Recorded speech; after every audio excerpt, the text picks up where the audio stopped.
aí, tudo massa? Teoria da ferradura. Que história é essa? Um monte de gente voltou a falar sobre essa tal de teoria da ferradura, essa famigerada teoria da ferradura, que é basicamente uma teoria de um francês chamado Fayet, que vai dizer que a extrema-direita e a extrema-esquerda são mais parecidas do que a gente imagina. Tal qual uma ferradura, né? Onde os extremos vão lá e vão se aproximar. Isso faz sentido? É uma teoria inteligente? Bom, para começo de conversa, como toda teoria, como todo modelo, isso é uma simplificação da realidade para fazer uma ilustração. Se a gente ficar usando isso de maneira preguiçosa para toda e qualquer querela ideológica que a gente vê, a gente vai estar sendo simplista e preguiçoso, porque nem sempre se aplica. Essa teoria, ela também, muito provavelmente, não é testável empiricamente, tá? É mais uma ilustração, um mapinha, para a gente entender que, no geral, disputas entre o centro político, elas são mais delineadas do que as disputas entre os extremos. No caso dos extremos, há muitas similitudes e isso é contraintuitivo. A gente não vai imaginar que um cara maluco do DCE de extrema esquerda tem várias coisas em comuns no seu negacionismo, no seu anti-academicismo, no seu orgulho com aquele doidão que você conhece da igreja que acredita em um monte de teoria conspiratória. Então, de fato, existem historicamente e no nosso dia a dia várias similitudes, várias semelhanças entre os extremos, entre os radicais. Isso não é nenhum maluco isentão do Twitter que está falando.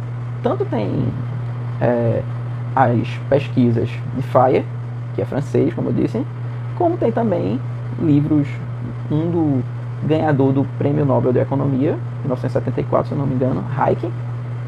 Você tem também trabalhos de Mises. Então, não é exatamente uma discussão boba. Existe um lastro intelectual por trás dela.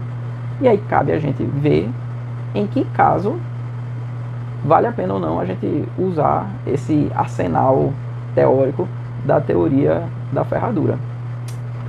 Eu adianto que, no geral, acho um expediente um pouco preguiçoso a gente sair comparando de maneira simétrica extremos. Nem sempre é assim. Inclusive, a gente pode ter polarização assimétrica, onde você tem uma disputa, né, entre dois polos, mas existe uma diferença em termos de radicalismo nesses dois polos. É o caso, por exemplo, de Lula e Bolsonaro. É burro, é ingênuo, é preguiçoso você dizer que Bolsonaro e Lula são dois lados da mesma moeda. Não são. Lula é um democrata, Lula é um social-democrata de esquerda, e Bolsonaro, bom, é um protofascista. É um cara que está lá encostando no fascismo e usa a democracia basicamente como um parasita, uma bactéria, para desmerecer o sistema a partir dele próprio. A gente pode fazer uma comparação, aí sim faria mais sentido, entre talvez Bolsonaro e Hugo Chávez, ambos populistas, porém um antissistema populista de esquerda e o outro, Bolsonaro, de direita. E o que é que muda? Concepções gerais sobre o mundo. Um vai acreditar mais no discurso voltado para a eficiência, para o militarismo brutalizado, e o outro, no caso Hugo Chávez, seria um discurso mais voltado para a igualdade, para a redução da desigualdade, tá? Bebendo ali daquela fonte de Simão Bolívar, que inclusive, ironicamente, era liberal. Porém, as semelhanças vão acabando por aí. A gente não pode usar essa teoria de maneira jogada, de maneira preguiçosa, para sair comparando tudo e todos. Nem sempre isso fará sentido. Lembrando que também esquerda e direita, a gente não dá para sair dividindo tudo que a gente vê na rua. Um requeijão, um óculos, um armário. Em esquerda e direita existem 1000 perspectivas para a gente lidar com a realidade. Esquerda e direita é só uma das heurísticas possíveis. E pensar em esquerda e direita de maneira unidimensional também é uma coisa muito arcaica, né?